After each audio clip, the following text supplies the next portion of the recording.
அதான் முதல் ஸ்லோகம். பகூனி மே வியதீதானி ஜன்மானி தவச்சார்ஜுன தான்யகம் வேத சர்வாணி நத்வம் வேத்த பரந்தப. பகூனி மே வியதீதானி ஜன்மானி, மே ஜன்மானி பகூனி வியதீதானி, எனக்கு பல ஜன்மங்கள் கழிந்துள்ளன. எதே போல அர்ஜுனா, உனக்கும் பல பிறவிகள் கழிந்தா போலே எனக்கும் பல பிறவிகள் சென்றுள்ளன. ஆனா வேறுபாடு உள்ளது. உன் கடந்த பிறவியை நீ அறியாய், என் அனைத்து பிறவிகளையும் நான் அறிவேன். இது உனக்கு எனக்கு இருக்க வித்தியாசம். தான் அகம் வேத சர்வாணி, அகம் தானி சர்வாணி வேத நத்வம் வேத்த பரந்தப. ஆனா தேவர் இருக்கிறது தெரியாது. அர்ஜுனா உனக்கு தெரியாது, ஆக என் பிறவிமை அவதாரஸ்ய சத்தியத்துவம். அடுத்தது சந்தேகம். பிறக்கிறார்னாலே பெருமகளை குறைச்சிருந்தா தானே பிறக்க முடியும். நாம நம்ம வீட்டுல வெள்ளை அடிக்கிறோம், பங்களா வாசம் நமக்கு. ஆனா இது ஒரு சின்ன ஒரு இடத்துல வாடகைக்கு எடுத்துன்னு ஒரு 15 நாள் போய் இருக்க வேண்டாமா? அப்பதான் வெள்ளை அடிச்சு முடிப்பா. அப்ப நான் பெரிய இடத்துல இருந்து கீழே இறங்கணும்னாலே விட்டு கொடுக்க வேண்டியிருக்கு பாருங்க. எங்கேயானு போகணும்னாலே என் வசதியை விட்டு கொடுக்க வேண்டியிருக்கோ இல்லையோ. அத போல வைகுந்தத்திலேருந்து நீ கீழே பிறக்கிறாய் என்றால் அப்ப வசதியை குறைச்சுட்டு இருக்கியா, உன் குணங்களை குறைச்சுட்டு இருக்கியா? இப்ப கண்ணன் பிறந்தால் அப்ப நீ வைகுந்தநாதன் இல்லையே, உன் பெருமகள்லாம் குறைச்சுட்டு இருப்பியான்னா கண்ணன் பளிச்சுன்னு பதில் சொல்றார். எந்த பிறவி எடுத்தாலும் இப்ப கண்ணனா இருக்கிறத பத்தி பேசாத அர்ஜுனா. நான் ஒரு மத்யமா பிறந்தாலோ, கூர்மமா பிறந்தாலோ, பன்றியா பிறந்தாலோ, எதுவா பிறந்தாலோ, ஒரு குள்ளமான மாமரமா கூட பகவான் பிறந்திருக்காராம். நம்மாழ்வார் பாசுரத்தில் என்னென்ன யோனியுமாய் பிறந்தாய் இமையோர் தலைவா மெய்நின்னு கேட்டருளாய்னு திருவிருத்தம் ஆரம்பத்தில் சாதிக்கிறார். இதத்தான் பகவான் எந்த அவதாரம் எடுத்தாலும் சௌ ஸ்ரேயான் பவதி ஜாயமானஹா. பிறக்க பிறக்க பெருமானுக்கு ஒளி ஏறுகிறது. நமக்கெல்லாம் பிறக்க பிறக்க ஒளி குறைஞ்சுட்டே போகும். ஒரு தாயார் பிரசவிக்க பிரசவிக்க இளம தளர்ந்துருந்தானே போகும். ஆனா பகவான் பெற பெற இளம வளர்றதான். அவர் பிறக்க பிறக்க இன்னும் ஒளி மலருகிறது. ஆகவே அர்ஜுனா என்ன பிறவி எடுத்தாலும் ஒரு பெருமையை கூட குறைச்சிக்கிறது இல்லை. அனைத்து பிறவிகளோட பெருமகளோட தான் பிறக்கிறேன். இது இரண்டாவது கருத்து. அஜஹத் ஸ்வஸ்வபாவதா, அஜஹத் விடாத, ஸ்வஸ்வபாவதா எனக்கே உரிய குணங்களோட பிறக்கிறேன். ஆழ்வார் ஒரு பாசுரத்தில் சாதிக்கிறார். பாச நின்ன நீரில் வாழும் ஆமையான கேசவான்னு கூப்பிட்டார். ஆமைய பார்த்து கூப்பிடுறார். என்ன தலைமுடி அழகு அழகு, அப்படி பின்னல் கட்டி வச்சிருக்கே கேசவான்னார். சாமி என்ன கண்ணனை கூப்பிடுறாரா ராமனை கூப்பிடுறாரா? ஆமைய கூப்பிட்டு இருக்கார் ஆழ்வார். ஆமைய பார்த்து கேசவான்னு கூப்பிடுவீரோன்னா அவர் ஆமைய பார்த்து புண்டரீகாட்சான்னு கூட கூடுவார். அது எப்படி சாமி தாமரையாட்டம் கண்ணு ஆமைக்கு இருக்குமோ, கேசபாசம் இருக்குமோன்னா கேசவன் என்ன பிறவி எடுத்தாலும் கேசவன், புண்டரீகாட்சன் என்ன பிறவி எடுத்தாலும் புண்டரீகாட்சன். அது மட்டும் மாறாது. அவன் பன்றியா பிறந்தாலும் புண்டரீகாட்சன், அவன் மானா பிறந்தாலும் கேசவன். எதுவா பிறந்தாலும் தன் பெருமகள் குறையாமல் பிறக்கிறான்ங்கிறது இரண்டாவது அர்த்தம். அதத்தான் அடுத்த ஸ்லோகம் சொல்றது. அஜோபி சன் அவ்யயாத்மா பூதானாம் ஈஸ்வரோபி சன் பிரகிருதிம் ஸ்வாம் அதிஷ்டாய சம்பவாமி ஆத்மமாயா. இந்த ஸ்லோகத்துல 3 அர்த்தம் இருக்கு. முதல் ஸ்லோகத்துல ஒரு அர்த்தம், 3-4 ஸ்லோகங்கள்ல ஒரு அர்த்தம். அப்ப நான் அங்க 3 எடுத்துடலையும். ரெண்டாவது ஸ்லோகத்துல 3 அர்த்தம். அப்பனா 3 3 6ன்னு கணக்கு வச்சிருந்தோம். அதுல முதல் என் அவதாரம் மெய், அது பகூனி மே வெதிதானி ஸ்லோகம். அதுக்கு அடுத்தது 3 சொல்றார். என் பெருமகளில் ஒன்று கூட குறையாமல் வந்து பிறக்கிறேன். அவதாரஸ்ய சத்தியத்துவம் அஜஹது ஸ்வஸ்வபாவதா. அடுத்தது அர்ஜுனன் கேள்வி. சரி பெருமகள் குறையாம பிறக்கிறே, இப்போ ஒரு திருமேனியோட என் முன்னாடி உட்கார்ந்துருக்கியோ இல்லையோ, ஏன் உடம்ப போலத்தானே இது.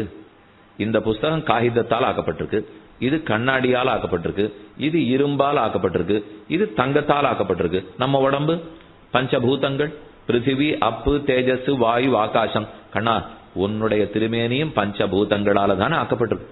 என் உடம்பாட்டம் தானே உன் உடம்பும் என்று அர்ஜுனன் சந்தேகம். என்ன சரீரம் எப்ப இருக்கோ அப்ப இதே போலத்தானே இருக்கணும். நான் மறுத்துட்டார் கண்ணன். இல்ல இல்ல, சுத்த சத்வமயத்வஞ்ச. உன் மேனிக்கும் என் மேனிக்கும் வித்தியாசம் தெரியுமா அர்ஜுனா? உன்னோட சரீரம்னு சொல்லுவா, என்னுடைய திவ்ய ஆக்கிருத்தின்னு சொல்லுவார்கள். இச்சாகிரகீத அபிமதோரு தேகா. இப்ப நாம சாப்பிட்டா பாயசம், பெருமானுக்கு கொண்டருள பண்ணா திருக்கண்ணன் அமுது. இப்ப நம்மளது சரீரம், அவரது திருமேனி. நாம போட்டுண்டா நகநட்டு, அவருக்கு சாத்தினா திருவாபரணம். ஏன் அர்ஜுனா இந்த பேர் மாறுறது? உனக்கும் திருவாபரணம் நாரான்னு சொல்லுவாளோ, எனக்கு சாத்தினா தான் திருவாபரணம். ஏன் தெரியுமா? உன் உடம்பே வேற, என் திருமேனியே வேற. உன்னுடைய சரீரம் பிருத்திவி அப்பு தேஜஸ் வாயு ஆகாசம், இந்த 5ஆல் ஆக்கப்பட்டது. ஆனா என்னுடைய திருமேனி அப்ராகிருதமான திருமேனி. பரமேட்டி புமான் விஸ்வஹ நிவத்தஹ சர்வஹ என்கிற 5 அப்ராகிருத தத்துவம். அதுகளுக்கு எது கிடையாது தெரியுமோ?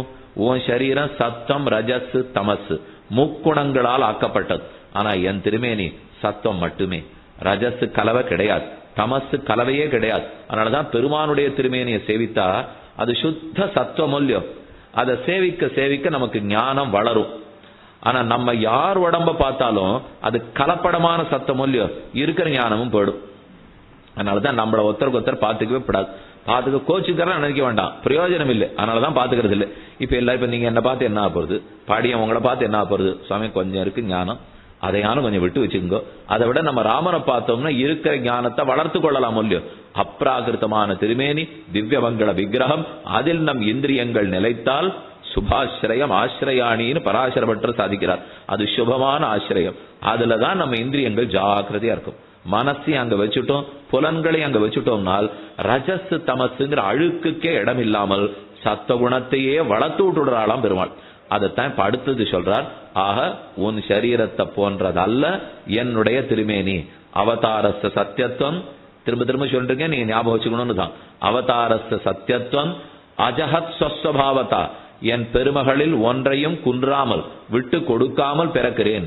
மூணாவது சுத்த சத்தமயத்வஞ்ச, சத்தமயமான திருமேனியோட பிறக்கிறேன். அடுத்த அர்ஜுனன் கேட்கிறான், எது உன் பிறவிக்கு காரணம்? என் பிறவிக்கு காரணம் எனக்கு தெரியும், உன் பிறவிக்கு எது காரணம்? நம்ம பிறவி காரணம் என்ன எல்லாருக்குமே தெரியும், கர்மம் காரணம். கர்மத்தினடியா தானே பிறந்திருக்கும். புண்ணியம் இருந்ததுன்னா புண்ணிய பிறவி, பாபம் இருந்ததுன்னா பாப்ப பிறவி. அப்ப கர்மங்கள் காரணமா நான் பிறந்திருக்கேனே. இப்ப கண்ணா நீ பிறந்திருக்கியே, உனக்கு எந்த கர்மம் உன்ன காரணமா இருக்கு? இப்போ நீ ஏதானு பண்ணிருக்கியா? கர்மங்கள் இருக்கா?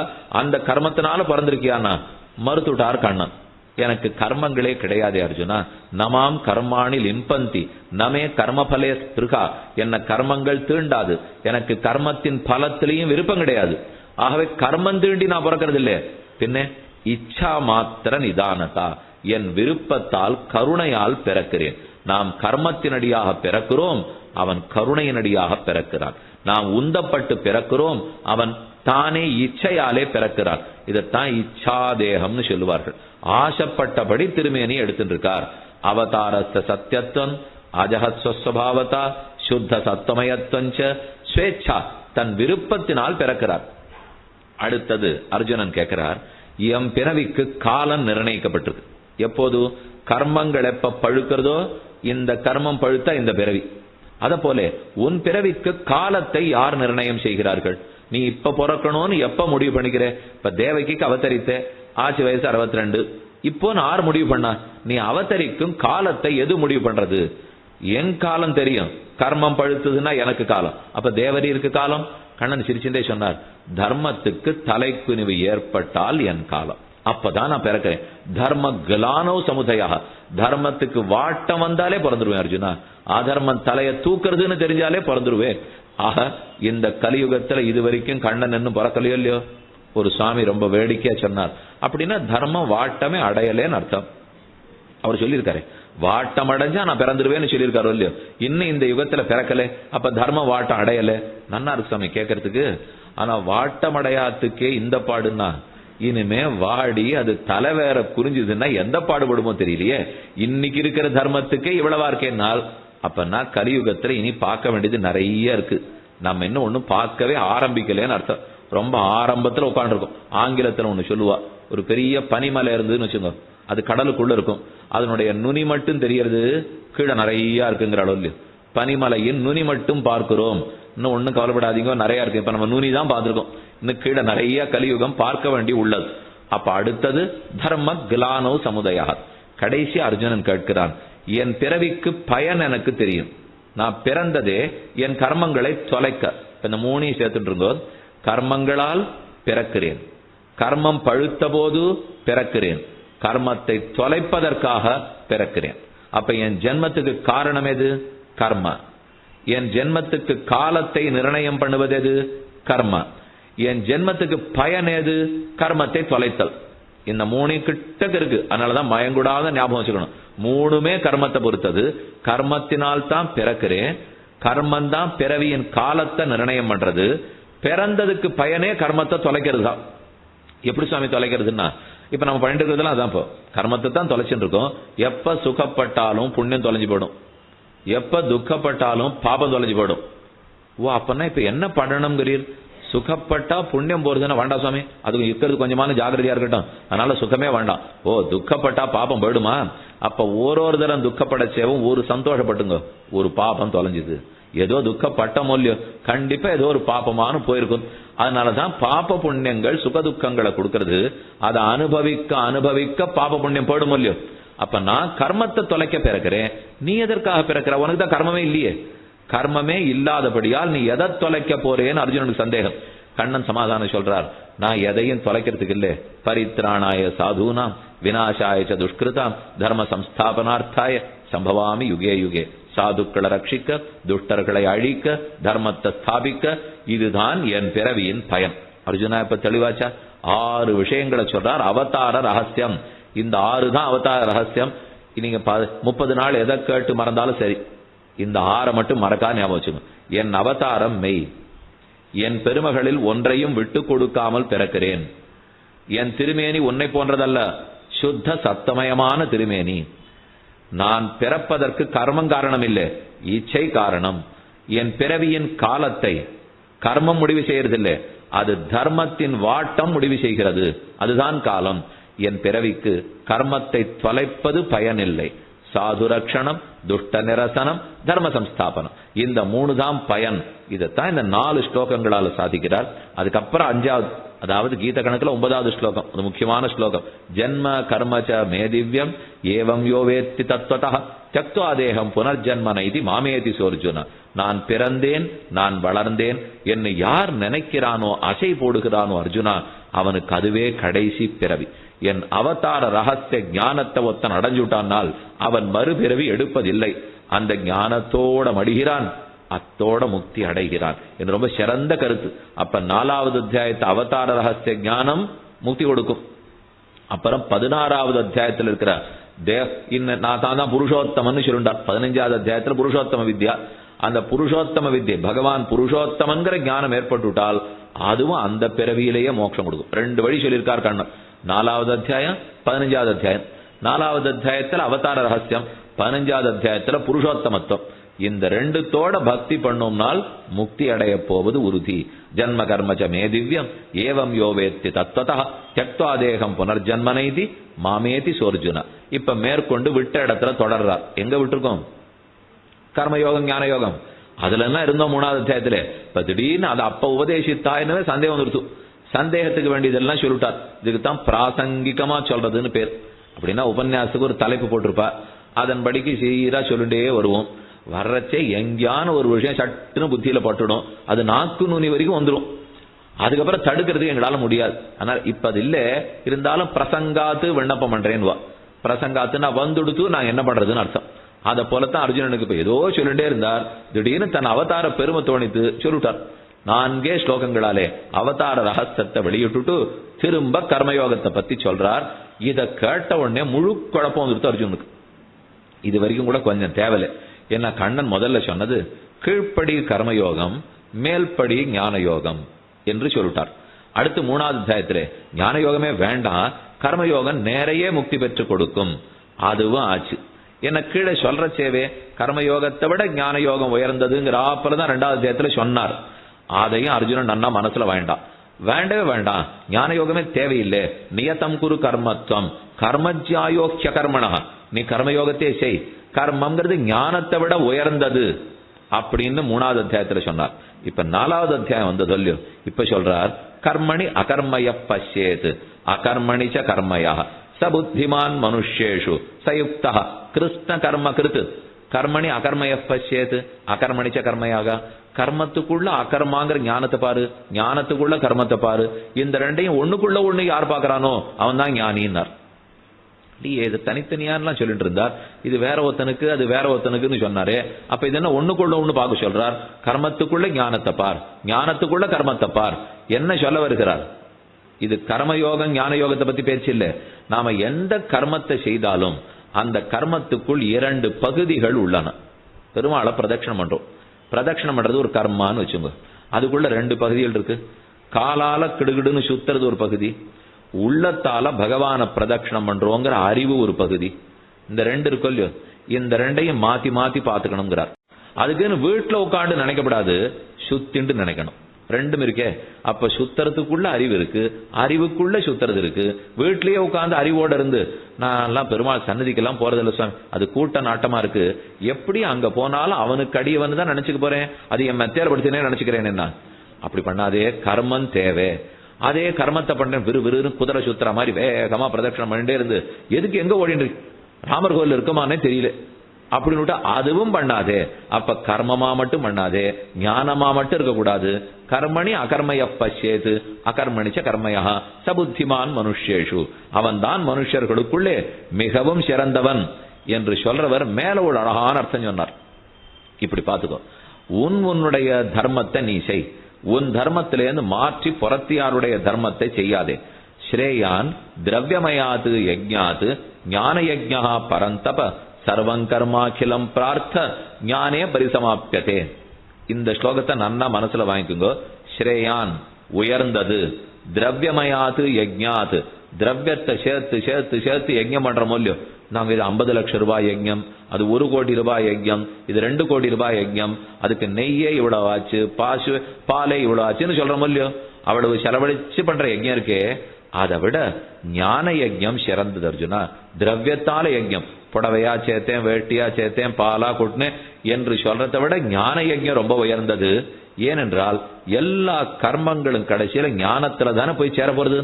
ஆகவே கர்மங்களை காட்டில ஞானம் ஏற்றமுடையதுன்னு முடிச்சுட்டார். ஆரம்பித்தது எங்கே?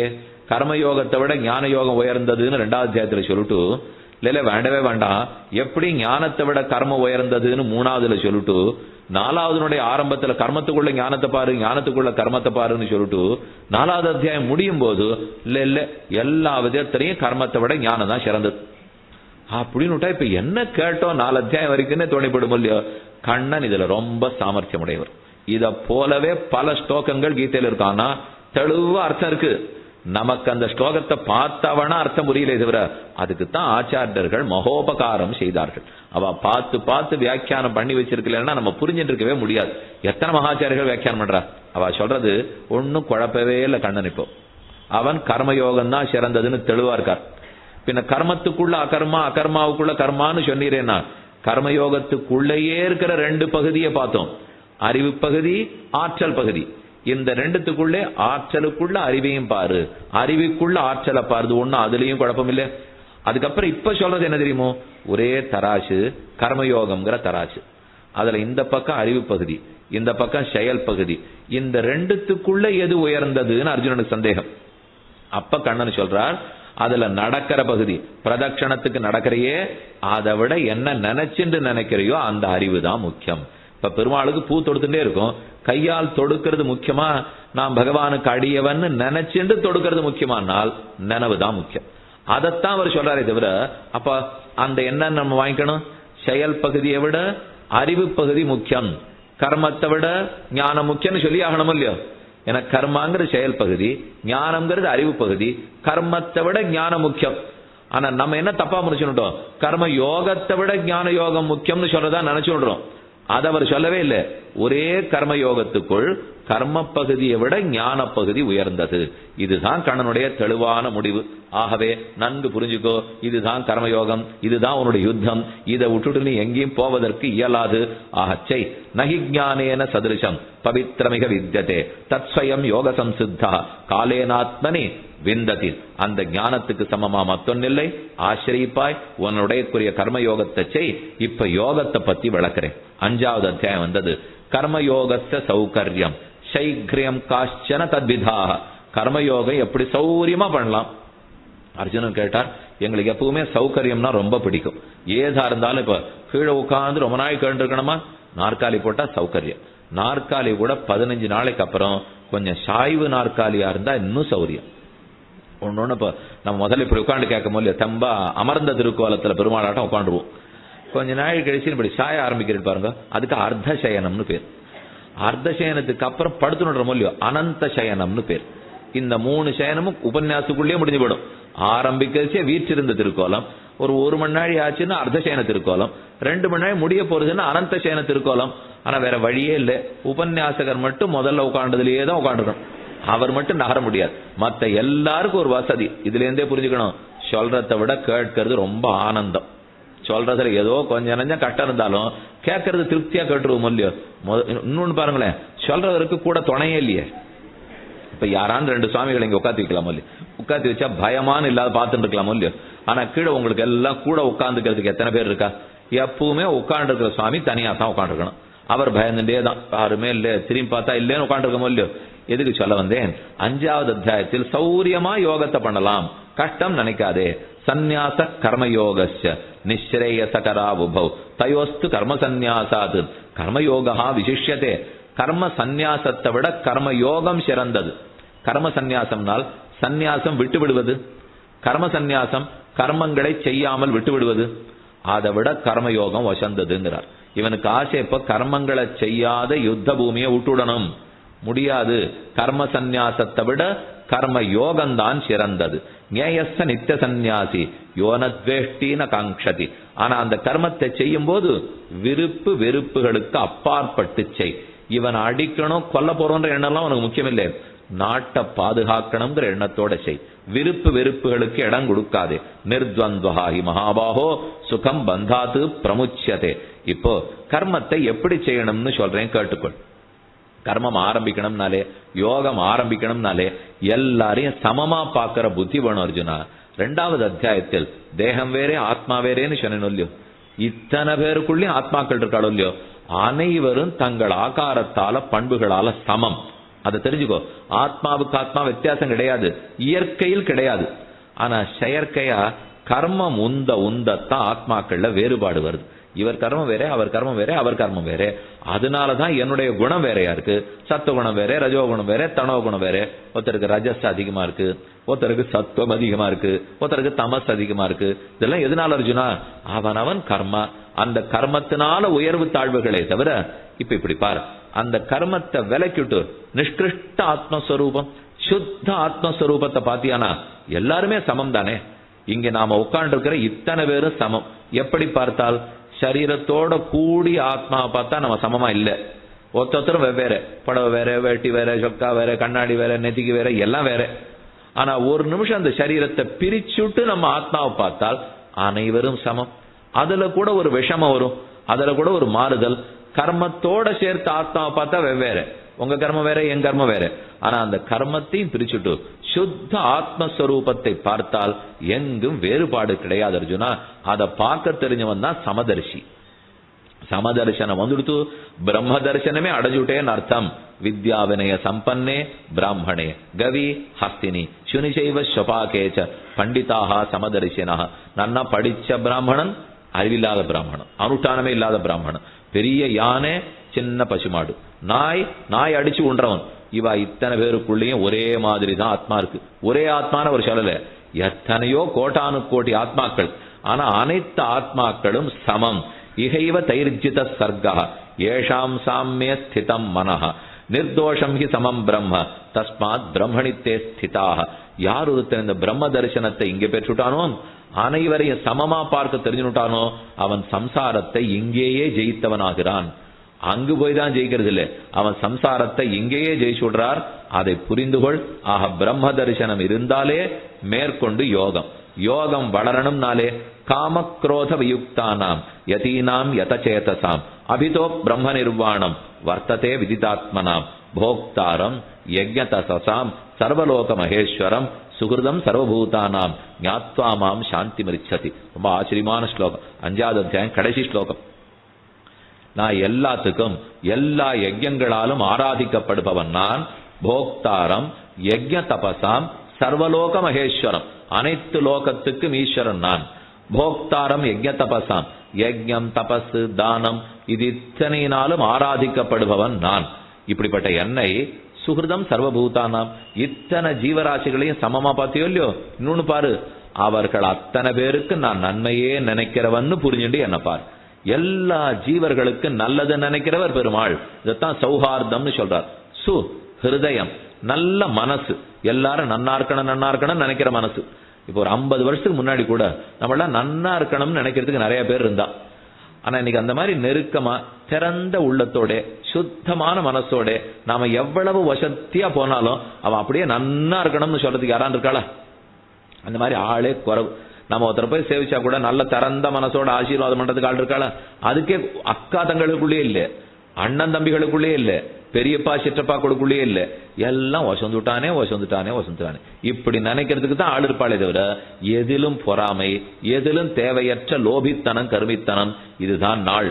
ஆனா அந்த நாள் அப்படி இல்ல. பெரும் பணக்காரன் பெரும் பண்டிதன் ஒருத்தனை பார்த்தா கூட ஒண்ணுமே இல்லாதவன் கூட அவர் இருக்கார் இருந்துட்டு போறாரே எனக்கு என்ன, நான் என் வழியில இருக்க போறேன் அவர் அவர் வழியில இருக்க போறார் என்று பொறாமையற்று இருந்தார்கள். அது ரொம்ப சிறந்த பண்பு இல்லையோ? அந்த பண்பு முக்கியமா இருக்கிறது கண்ணனுக்கு தான். எல்லாரும் நன்னா இருக்கணும். சுகிருதம் சர்வபூதானாம் ஞாத்வாமாம் சாந்தி மிருச்சசி. நம்மளும் அதைத்தான் பகவான்கிட்ட பிரார்த்திக்கிறோம். அனைத்துலகும் வாழணும், அடியார்கள் வாழ, அரங்கநகர் வாழ, சடகோபந்தம் தமிழ் நூல் வாழ, கடல் சூழ்ந்த மண்ணுலகம் வாழ, மணவாள மாமுனியே இன்னும் ஒரு நூற்றாண்டிலும்னு பிரார்த்திக்கிறோம். ஆகவே அனைத்தும் வாழணும்னு நினைப்பவர் பெருமான். 5வது அத்தியாயம் முடிஞ்சது, 6வது அத்தியாயம் தொடங்கிறது. இப்ப யோகம் பண்றதுக்கு வழி சொல்லி கொடுக்க போறார். யோகாபியாச விதிகி யோகி சதுர்தா யோக சாதனம். யோக அபியாசம் எப்படி பண்ணணும்னு அர்ஜுனன் கேட்கிறான். இதோ சொல்றேன் அர்ஜுனா, இப்ப எங்க உட்காந்துருக்கிறது யுத்த பூமிக்கு நடுவில், அங்க உட்காந்து எப்படி தியானம் பண்ணணும்னு சொல்லி கொடுக்க போறார். ஸ்லோகத்தில் அழகா இருக்கு. யதாகி நேந்திரியார்த்தேஷு ந கர்மஸ்வனுஷஜ்யதே சர்வசங்கல்ப சந்நியாசி யோகாரூட ததோச்சதே. ஒருத்தன் யோகத்துல ஏறினவனால் அவன் தன் மனசை நன்னா பயன்படுத்திக்கணும். இப்ப நம்ம ராட்னம் ஜகடை போட்டிருக்கோம், அதுல தாம்பு கயத்தை போட்டு கணத்துல தோண்டி போட்டு ஜலம் இழுக்கிற மொழியோ, இப்படி இழுக்க இழுக்க அப்படியே அது மேல வரும் சொல்லியும். அப்ப அந்த ஜகடையை வச்சுன்னு தாம்பு கயத்தை வச்சுன்னு தோண்டிய மேல தூக்குற மொழியோ, அத போல் ஆத்மாவை உயர்த்துக்கிறதுக்கு அந்த ஜகட சங்கிலி ஆட்டம் மனசை வச்சுக்கோ அர்ஜுனா. அதை சுத்தி சுத்தி தான் நீ மேல வசதி ஆகணும்.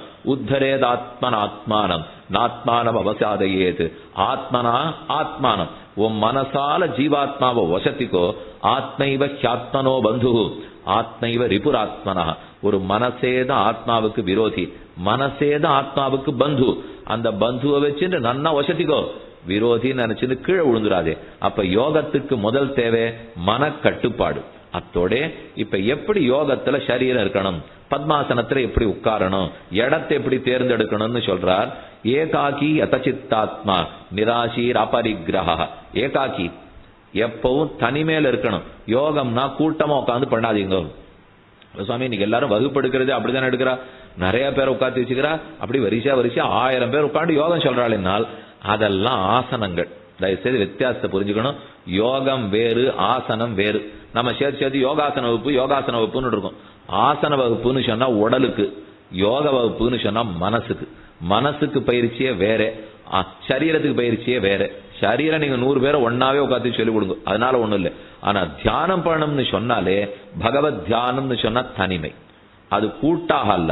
பல பேர் கூட இருந்தாலே ஒரு சத்தமானு கேட்கும், அந்த சத்தம் கண்டிப்பா இடைஞ்சல் பண்ணிடும். அதனாலதான் தனித்து உட்காரணம்ங்கிறார். ஏகாக்கி யதசித்தாத்மா நிராசீரபரிக்கிரஹ. நிராசி மற்ற எதிலையும் ஆசை அறுத்தவனாய் இடத்தை தேர்ந்தெடுக்கணும். சுச்சௌ தேசே பிரதிஷ்டாப்பிய ஸ்திரமாசனம் ஆத்மனா நாத்யுச்ரிதம் நாச்சினீச்சம் சேலாஜின குஷோத்தரம். சுச்சௌ தேசே நல்ல இடமா தேர்ந்தெடுத்துக்கோ. துர்நாற்றம் இருக்கக்கூடாது, வேற எந்த காற்று அப்படி இப்படி எதுவும் வீசக்கூடாது, ஒரே ஜலமா கீழே போய் வழுக்கிறாப்பல் இருக்கக்கூடாது. சுத்தமான இடத்தை தேர்ந்தெடுத்துக்கோ. எங்க யோகத்து உட்காரணும்னு சொல்றார். சுச்சௌ தேசே பிரதிஷ்டாப்பிய ஸ்திரமாசனம் ஆத்மனா. உட்கார்ந்தா குழிஞ்சு உள்ள போற ஆசனத்தை உட்காராதே. அப்படின்னு மெத்து மெத்தா திண்டு போட்டு உட்கார்றமோ இல்லையோ, நீ பண்ணவே போறதுல தூங்கி படுவே. ஆகவே அந்த திண்டு எல்லாம் உட்காராதே, முதல்ல ஸ்திரமான ஆசனத்துல உட்காரு. நல்ல கட்டை மரக்கட்டையில பண்ணப்பட்டதுதான் ரொம்ப நல்லது. அந்த நாள்ல படுத்துக்கச்சேவே தலைக்கு கட்டை வச்சுப்பா தெரியுமா. இப்பதான் நம்ம விளம்பரப்படுத்தவே என்ன பண்றா, நீங்க படுத்துட்டீங்கன்னா மேலேயே இருக்க மாட்டீங்க, உள்ள படுவீங்கிறான். தெரியும் சுவாமி, நிச்சயமா நான் இந்த மேல இருக்க போறதுல உள்ள பட போறேன்னு தெரியும். அந்த அளவுக்கு தானே இப்ப படுக்கைகள்லாம் வந்துருச்சு. அப்ப தலையணையோ படுக்கைகளோ முதல்ல அத போல அழுந்தராப்புல இருக்கக்கூடாது. சுச்சௌ தேசே பிரதிஷ்டாப்பிய ஸ்திரமாசனம் ஆத்மனா. ஸ்திரமான ஆசனத்துல உட்காந்துக்கோ. நாத்யுச்சிரிதம் நாதிநீச்சம். அந்த ஆசனம் ரொம்ப உயரமாவும் இருக்கக்கூடாது, ரொம்ப கீழே இருக்கக்கூடாது. ரொம்ப கீழே இருந்ததுன்னு வச்சுங்க, அப்படியே கொஞ்சம் சாஞ்சிக்கலாமான்னு தோணும், தூங்கி போடுவேன். ரொம்ப உயரத்துல இருந்து இவ்வளவு உயரத்துல இப்ப எங்க உட்காத்தி வச்சிருந்தேன்னு வச்சுங்களேன், எப்ப விழுந்துருவோமோன்னு பயந்துட்டு இருப்போம். அப்புறம் தியானத்துல எல்லாம் உள்ளமே போகாது. அதனால ரொம்ப கீழையும் உட்காராதே, ரொம்ப மேலையும் உட்காராதே. நாத்தி நீச்சம் நாத்திச்சிரிதம் நாத்தி நீச்சம் சைலாஜன குஷோத்தரம். எதை போட்டு உட்காந்துக்கணும்? சேலாஜன குஷோத்தரம்.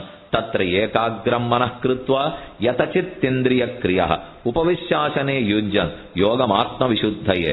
அப்புறம் உட்கார வேண்டிய முறை, பத்மாசனத்தில் அமர்ந்துக்கோ. வலது குதிகால தூக்கி இடது தொடைக்கு மேல வச்சுடு. அதே இடது குதிகால் எடுத்து வலது தொடைக்கு மேல வச்சுக்கோ. இத போல நேரம் உட்கார உட்கார இடுப்புக்கு கீழே இருக்கிற மொத்த நரம்புகளும் நம்முடைய வசத்துக்குள்ள வரும். சமம் காய சிரோக்ரீவம் தாரயன் அச்சலம் ஸ்திரா. சமம் காய சிரசு கிரீவா. கிரீவா கழுத்து, காயம் சிரசு தலை, தலை கழுத்து முதுகு. இந்த மூணு ஒரு நேர்கோட்டில் இருக்கான்னு பாத்துக்கோ. அப்படின்னு இப்படி சாஞ்சி உட்காரக்கூடாது, இப்படி சாஞ்சி உட்காரக்கூடாது. உட்காரும் போதே இப்படி உட்கார்றோமோ இல்லையோ, எவ்வளவு நேரமானாலும் இந்த கீழ் முதுகு வலிக்கிறாப்பல அப்பப்ப உங்களுக்கு படுறது இல்லையோ. இத்தனை நீங்க உட்காந்துருக்கீங்க இல்லையோ, கீழ் முதுகு வலிக்கும். ஒண்ணும் இல்லை, இது பயப்படவே தேவையில்லை. கீழ் முதுகு வலிச்சதுனால் நன்னா இழுத்துட்டு நிமித்தி இப்படி உட்காந்துன்னு வச்சுங்க. இந்த பின்முதுகு அப்படி வில்லா இழுத்தோம்னா வலி 10 நிமிஷத்துல போடும். நாம நினைக்கிறது அதை போல இழுத்து உட்கார்ந்தா வலி வரும்னு நினைக்கிறோம். அப்பதான் வலி போகும். பல விஷயத்தை எது வலிய போக்குமோ அதைத்தான் வலிய கொன்றும்னு நம்ம தப்பா நினைச்சுட்டு இருக்கோம். அதனால தத்திர ஏகாகிரமன கிருத்வா, தலையின் பின்புறம், கழுத்து, முதுகு, இந்த மூன்றும் ஒரு நேர்கோட்டில் இருக்கா பாத்துக்கோ. சம்பிரேக்ஷ நாசிகாகிரம் ஸ்வம் திசச்ச அனவலோகையன்னு. அங்கங்க சுத்து முத்தும் பார்க்காதே, கண்ணெல்லாத்தையும் திருப்பி கொண்டு வந்து புருவத்துக்கு நடுவுல வச்சுக்கோ. மூக்கு நுனிய பாருன்னார். சம்பிரேக்ஷ நாசிகாகிரம், நன்ன கூர்மையா பாரு, மூக்கு நுனிய பாரு. அர்ஜுனன் கேட்டா யார் மூக்கு நுனிய? நீ மூக்கு நுனிய பாருன்னு என்ன, யார் மூக்கு நுனி? ஸ்வம், உன் மூக்கு நுனிய பாரு அர்ஜுனா. மத்த பேர் மூக்கு நுனிய சொல்லல. உன் கண்களை கொண்டு வந்து நடுவுல இருத்தி மூக்கு நுனியை பார். பிரசாந்தாத்மா விகதபீஹி பிரம்மச்சாரி விரதே ஸ்திதா மனசம்யம்யமச்சித்தா யுக்த ஆசீதமத்பரா. அப்படி மூக்குக்களை பார்த்து கொண்டு உன்னுடைய உள்ளத்தை கொண்டு வந்து என்னிடத்தில் வை.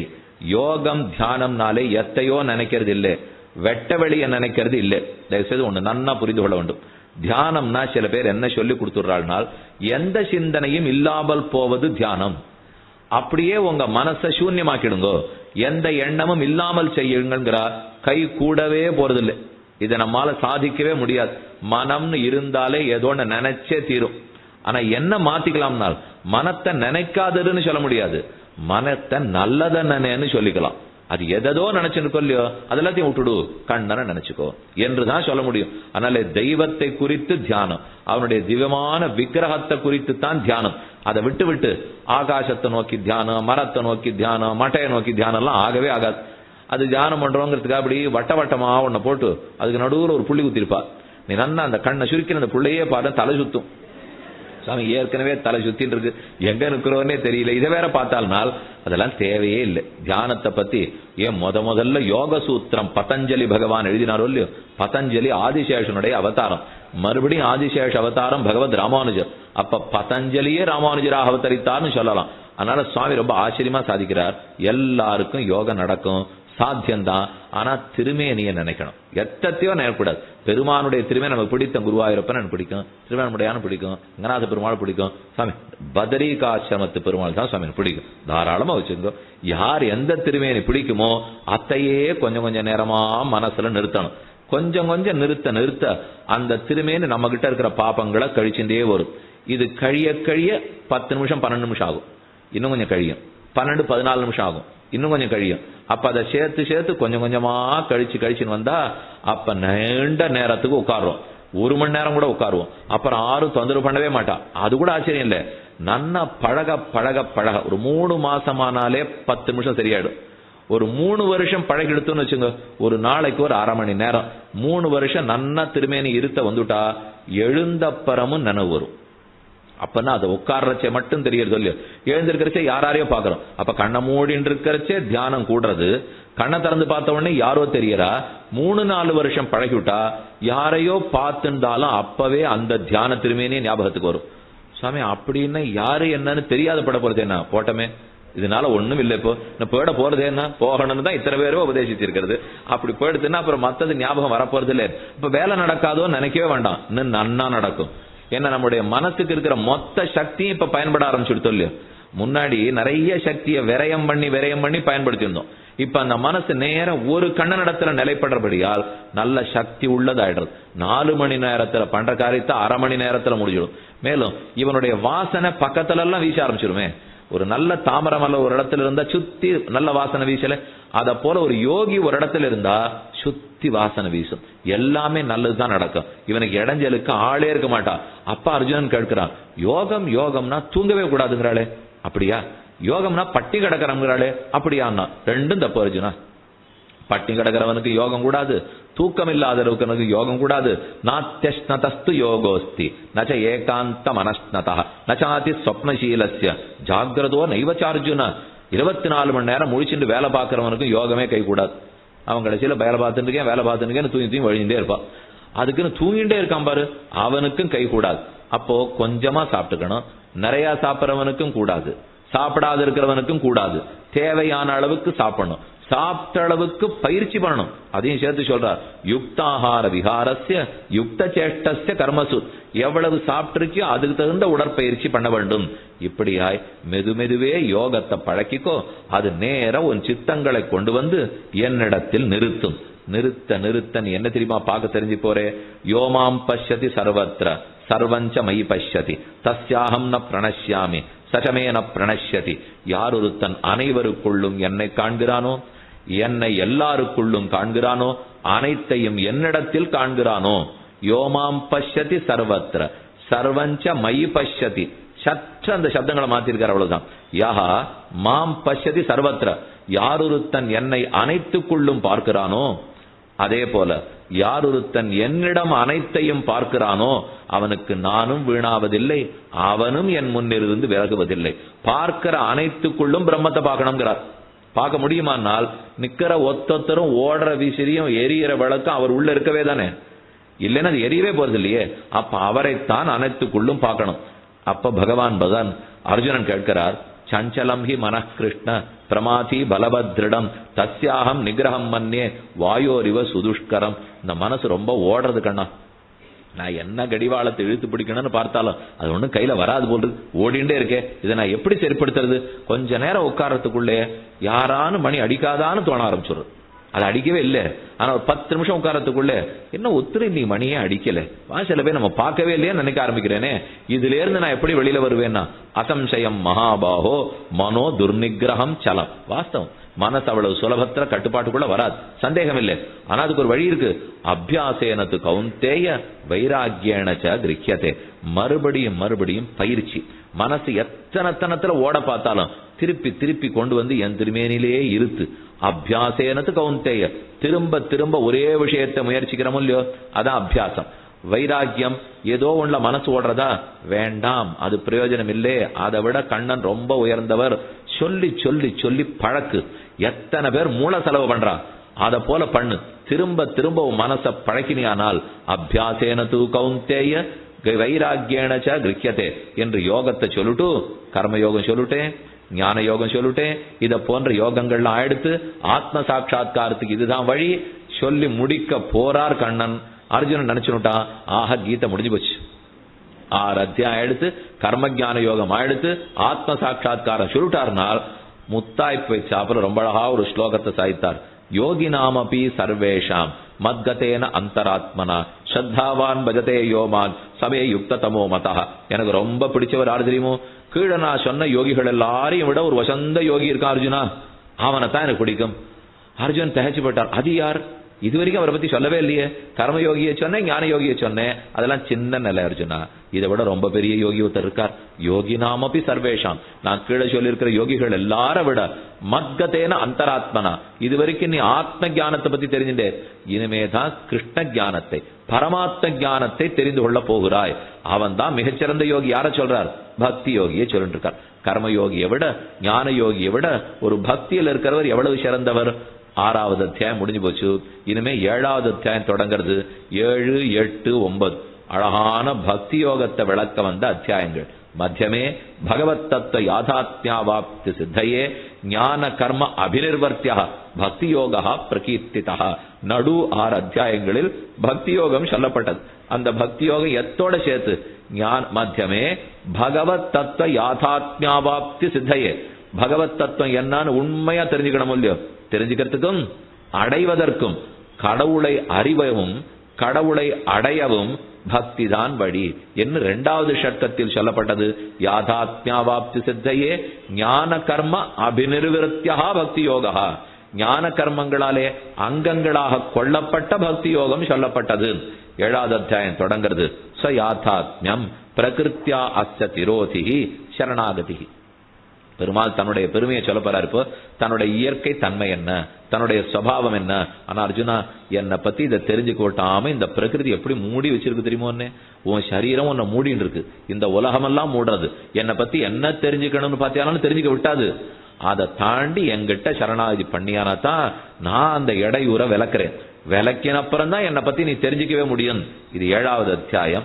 மை ஆசக்தமனாக பார்த்த யோகம் யுஞ்சன் மதாஸ்ரயா அசம்சயம் சமக்ரம் மாம் யதாஜ்ஞாஸ்ஸசி தச்ருணு. எப்படி என்னையே நினைப்பவன் சந்தேகத்துக்கிடமில்லாமல் என்னை அறிந்து கொள்ளுகிறான் என்று சொல்லுகிறேன் கேள். இந்த உலகம் அத்தனை என் சரீரம். பூமிராபோ நலோவாயு கம்மனோ புத்திரேவச்ச அகங்கார இதீயம்மே பின்னா பிரகிருதி ரட்டதா அபரேயமிதஸ்வன்யாம் பிரகிருதிம் விதிமே பராம் ஜீவபூதாம் மகாபாகோ யயேதம் தாரியத்தே ஜெயத். இந்த ஜெகத்தை முழுக்க என் மயிர்காலால தாங்குறேன், இத்தனை என்னுடைய திருமேனியால தாங்குறேன். மத்த பரதரன் நான்யத்து கிஞ்சிதஸ்தி தனஞ்சய. 7வது அத்தியாயத்தில் உயிரான ஸ்லோகம் 7வது ஸ்லோகம். சட்டு ஞாபகம் வச்சுக்கோ. 7:7. மத்த பரதரன் நான்யத்து கிஞ்சிதஸ்தி தனஞ்சய. எனக்கு சமமானதாகவோ மேம்பட்டதாகவோ ஏதும் கிடையாது அர்ஜுனா. மயி சர்வமிதம் புரோதம். என்னிடத்தில் இந்த பிரபஞ்சம் முழுக்க ஒரு நூலில் கோர்க்கப்பட்ட மணிகள் போல் கோர்த்து கிடக்கிறது. நான் நூலை போலே எல்லா மணிகள் பிரபஞ்சம் என்கிட்ட கோர்க்கப்பட்டிருக்கு. தேசிகன் ஆச்சரியமா அர்த்தம் சாதித்தார். நூல்ல மணி கோத்திருக்குன்னா என்ன புரிஞ்சுக்கணும்? நூல் ஒன்னா இருக்கும், மணி நிறைய இருக்கும். அப்ப பகவான் ஒருத்தர் கோத்திருக்கிற பிரபஞ்சம் நிறைய. மணிகள் தான் கண்ணுக்கு தெரியும், நூலே தெரியாது. அப்ப இது இத்தனையும் தெரியும், உள்ள பெருமாள் இருக்காருன்னே தெரியாது. ஏன்னா நூலே தெரியலையோ இல்லையோ. அதே மாதிரி அடுத்தது நூலை மணி தாங்கிட்டு இருக்கா, மணி நூல் தாங்கிட்டு இருக்கா. மணி நிறைய இருக்கிறத பார்த்தா மணி தான் தாங்குறாப்புல இருக்கும், உண்மையில நூல் தாங்கிட்டு இருக்கு. ஏன்னா நூல் இழுத்தா பொல பொலான மணி விழுந்துரும் இல்லையோ. அது போல எங்கேயும் பிரம்மன் தெரிய மாட்டார், ஆனா உள்ள நூலாட்டம் இருந்து தாங்கிட்டு இருக்கிறவர் அவர் தான்.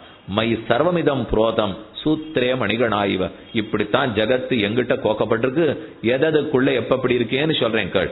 ரசோஹமப்சு கௌந்தேய பிரபாஸ்மி சசிசூர்யோ பிரணவ சர்வவேதேஷு சப்தே பௌருஷம் ருஷு. ஆண் தன்மை ஆண்களுக்குள் ஆண் தன்மையாய், ஆகாசத்தில் இருக்கிற சப்தமாய், வேதங்களுக்குள் ஓங்காரமாய், அதே சந்திர சூரியர்களிடத்தில் இருக்கிற ஒளியாய், ரசோகமப்சு தண்ணீர்ல இருக்கிற ரசமாய். தண்ணீர் நன்னா இருக்கே, என்ன நன்னா இருக்கு? இந்த ஊர் பக்கத்திலே சொன்னா என்ன சொல்லுவீள்? ஸ்ரீரங்கத்துக்காரர்களை கேட்டா காவிரியை விட்டுட்டு வரமாட்டோம், ஆழ்வார் திருநெறிக்காரர்களை கேட்டா தாமிரபரணியை விட்டுட்டு வரமாட்டோம். இந்த ஊர்க்காரர்களை கேட்டா ஒண்ணு சொல்றீங்களோ இல்லையோ. சுவாமி, அந்த தீர்த்தம் இருக்கவே தான் நாங்க இங்க இருந்துட்டு இருக்கோம். அந்த சிறுவாணி தீர்த்தம் இருக்கணும், இருந்தா தான் எங்களுக்குங்கிற இடம் இல்லையோ. கண்ணன் சொல்லிட்டார், அந்த தாமிரபரணி தீர்த்தத்துக்கு இருக்கிற ரசம் நான் தான், காவேரிக்கு இருக்கிற ரசம் நான் தான், உங்க சிறுவாணிக்கு இருக்கிற ரசம் நான் தான். ரசோகமப்சு கௌந்தேய பிரபா சசி சூர்யோ. சசி சூரியனிடத்தில் இருக்கிற பிரபா நான், தண்ணீரில் இருக்கக்கூடிய ரசம் நான். இதை யார் ஒருத்தன் தெரிஞ்சுக்கிறானோ ரொம்ப நாளாகும் அர்ஜுனான். இன்னைக்கு நேற்றுக்கு இல்ல. தேஷாம் ஞானி சதுர்விதா பஜந்தே மாம் ஜனா சுகிருதினோ அர்ஜுன.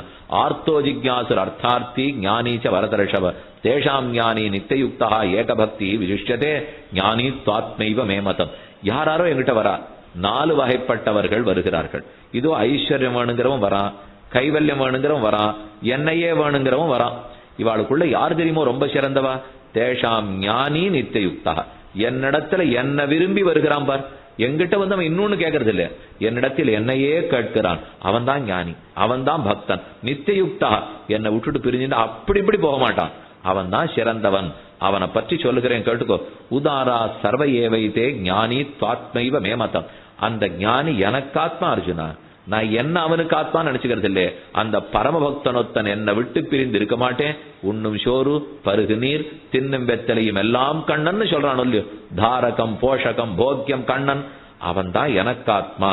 ஆஸ்திதஸ்தகி யுக்தாத்மா மாமேவ அனுத்தமாம் கதின் பகூனாம் ஜன்மநாமந்தே ஞானவான் மாம் பிரபத்யதே. பல பல பிறவிகள் தாண்டித்தான் ஞானவான் என்னை அடைகிறான். மேலே சாதிக்கிறார், அந்த ஞானவானுடைய பெருமையை உனக்கு என்னன்னு சொல்லி புரிய வைக்க போகிறேன். பகூனாம் ஜன்மநாமந்தே ஞானவான்மான் பிரபத்தியதே. ஆனால் இதெல்லாம் தெரிய ஒட்டாம உன்னை எது தடுக்கிறது தெரியுமோ? தெய்வீஹேஷா குணமயி மம மாயா துரத்தையா மாமேவையே பிரபத்தியந்தே மாயாமேதாம் தரந்தித்தே. தெய்வீஹேஷா குணமயி, சத்தம் ரஜஸ் தமசோட கூடியிருக்கே இந்த பிரகிருதி, இதுதான் உன்னை நன்னா மறைச்சு வச்சிருக்கு. அது என்ன தெரிஞ்சுக்கிறதுக்கே விடாது. மாமேவையே பிரபத்தியந்தே மாயாமேதாம் தரந்தித்தே என்று சரணாகதி சாதித்தார். ஆக 7வது அத்தியாயத்தில் பக்தனுடைய மகாத்மியம், தன்னுடைய பெருமை, அனைத்தும் தன் சொத்து, எல்லாத்துக்குள்ள அந்தந்த பண்பா தான் இருக்கேன் என்று 7வது அத்தியாயம். அடுத்து 8வது அத்தியாயம் ஐஸ்வர்ய அக்ஷரயாதாத்மிய பகவத் சரணார்த்தினாம் ஞான உபாதேய பாவானாம் அட்டமே உச்சதே. எது ஐஸ்வர்யம் வேணுங்கிறவன் என்ன தெரிஞ்சுக்கணும்? கைவல்யத்துக்கு போகணுங்கிறவன் என்ன தெரிஞ்சுக்கணும்? பகவானையே அடையணுங்கிறவன் என்ன தெரிஞ்சுக்கணும்? இந்த 3 8வது அத்தியாயத்துல சொல்றாராம். ஒரு அழகான கருத்து. நம்ம பிராணன் விடுற சமயத்துக்கு அந்த காலேச்ச மாமேவ ஸ்மரன் முக்த்வா கலேபரம் எஃப் பிரயாதி சமத்பாவம் யாதி நாஸ்தத்ர சம்சயா. பிராணனை விட போற சமயத்துக்கு கண்ணனை நினைச்சுன்னு விடணும், அப்பதான் மோட்சம் கிடைக்கும். எதை நினைச்சிட்டு உயிரை விடியோ அதுவா பிறந்துடுவேங்கிறார் அவர். எம் வாபி ஸ்மரன் பாவம் தெஜத்தந்தே கலேபரம் தன் தமே வைதி கௌந்தேய சதா தத் பாவ பாவிதா தஸ்மாத் சர்வேஷு காலேஷு மாம் அனுஸ்மர யுத்யச. ஆகவே அந்த பிராணன் போற சமயத்துல எத்தையான்னு நினைச்சிட்டு இருக்காதே. நித்திய ராத்திரி தூங்க போறியோ இல்லையோ, போறச்சே என்ன நினைச்சுட்டு தூங்கிப்போ. நீ எத்தையோ 8:30 மணிலேருந்து 9, 9லேருந்து 9:30, 9:30லேருந்து 10, 10லேருந்து 10:30 இது எல்லாத்தையும் பார்த்துட்டு தூங்க போய் அதுல இருக்க பூதம் பேய் பிசாஜம் இது எல்லாம் உனக்கு ஞாபகத்துல வந்து அத்தையே நினைச்சு நீ உயிரை விட்டு மறுதடவை அப்படியே போய் பிறந்தேனா, அதுக்கு தான் ராத்திரி யோக காலம்னு சொல்லுவா. யோக காலம்னா பகவத் தியானத்தோட தான் தூங்குறதுக்கு போகணும். கண்ணனுடைய உருவம், ராமனுடைய உருவம், வராக பெருமானுடைய உருவம், ஆச்சரியமான பெருமாள் எத்தனையோ இடத்துல போய் சேவிச்சிருக்க முடியும். அந்த நினைப்பிலேயே அதை பத்தி தெரிஞ்ச ஸ்லோகங்களை சொல்லிண்டே அதை சொல்லிண்டே இருக்கிறச்சே தூங்கி போடணும்.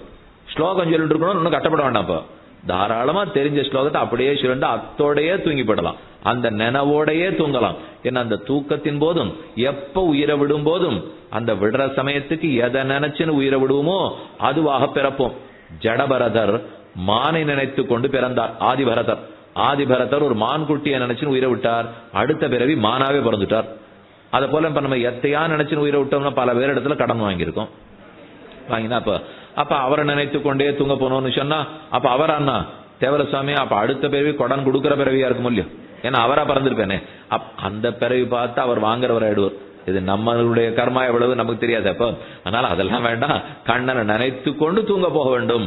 இது நான் சொல்லிட்டே இருக்கச்சே ஒரு கோட்டிலேருந்து ஒரு குழந்தை எழுந்து வந்து கிட்ட கேட்டார், சுவாமி நீங்க சொல்லது நன்னா புரிஞ்சு போச்சு, இனிமே நான் நித்தியம் அப்படியே நினைச்சிட்டு இருக்கேன். அப்படின்னா கண்ணனை நினைச்சிருந்தே உயிர் போரிச்சு அடுத்த பிறவி கண்ணனா பிறப்போம் இல்லையோன்னா அது பிறக்க முடியாது. கிருஷ்ண பக்தனா தான் பிறக்க முடியும். கிருஷ்ண சாயுஜ்யம் மோட்சம் தான் கிட்டும். ஏன்னா அந்த குழந்தை நியாயமா கேட்டிருக்கான், எதை நினைச்சுன்னு உயிரை விடுவீரோ அதுவா பிறப்பேன். அப்ப பகவான் நினைச்சுன்னு உயிரிட்டு அவரா பிறக்க மாட்டோம்னா கிட்டத்தட்ட அவராத்தான் பிறப்போம். ஏன்னா ஆனந்தத்துல அவருடைய ஆனந்தம் நமக்கு வந்துடும் சொல்லு. முக்திங்கிறதே ஆனந்தத்துல சாமியாபத்தி கிடைக்கிறதானே முக்தி. ஆக எம் வாபி ஸ்மரன் பாவம் தந்தே கலேபரம்.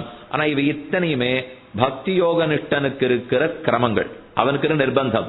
இது எதுவுமே சரணாகதனுக்கு கிடையாது. பிரபத்தி சாஸ்திரம் சரணாகதி சாஸ்திரம் வந்தால் கடைசி நிமிஷம் நினைவை நாம நினைச்சுக்க வேண்டியது இல்லை. அதுக்கு பதில் பெருமாள் நினைச்சுக்கிறாராம். அப்பொழுதைக்கு இப்பொழுதே சொல்லி வைத்தேன்னு ஒரு பாஷரம் உண்டு. எப்பவும் உயிர் போறது, உயிர் போறச்சே உன் நினைவு வருமானலாம் எனக்கு தெரியாது, அதுக்கு பதில் இப்ப நினைச்சு வச்சுடுறேன். ஸ்திதே மனசு சுஸ்வஸ்தே சரீரே சதியோனரஹ தாது சாமியே ஸ்திதே ஸ்மர்த்தா விஸ்வரூபஞ்ச மாமஜம் ததஸ்தம் ரியமானம் து காஷ்டபாஷாண சன்னிபம் அகம் ஸ்மராமி மத்பக்தன் நயாமி பரமாங்கதிம்னு வராக பெருமாளுடைய சரம ஸ்லோகம். கடைசி நிமிஷத்துல நீ நினைக்காட்டாலும் உனக்கு பதில் நான் நினைத்து கூட்டி போகிறேன் என்று பெருமாளே உறுதி அளிக்கிறார். அதை சொன்ன கண்ணன் இப்ப முடிக்க போறார். மாமுபேத்திய புனர்ஜன்ம துக்காலயம் அசாஸ்வதம் நாப்னுவந்தி மகாத்மானஹ சம்சித்திம் பரமாங்கதாக. துக்காலயம் அசாஸ்வதம், என்னை அடைந்தவன் இந்த துக்கத்துக்கு இடமா இருக்கிற சம்சாரத்துல மறுபடி பிறக்கிறதே இல்லை. மாமுபேத்திய புனர்ஜன்ம துக்காலயம் அனாஸ்வதம். துக்கத்துக்கு ஆலயம், இந்த ஜகத்து முழுக்க துக்கத்துக்கு இருப்பிடம். ஆலயம் அனைத்து இங்கே தானே இருக்கு. புனர்ஜன்ம மறுபடியும் அவன் பிறக்கிறது இல்லை.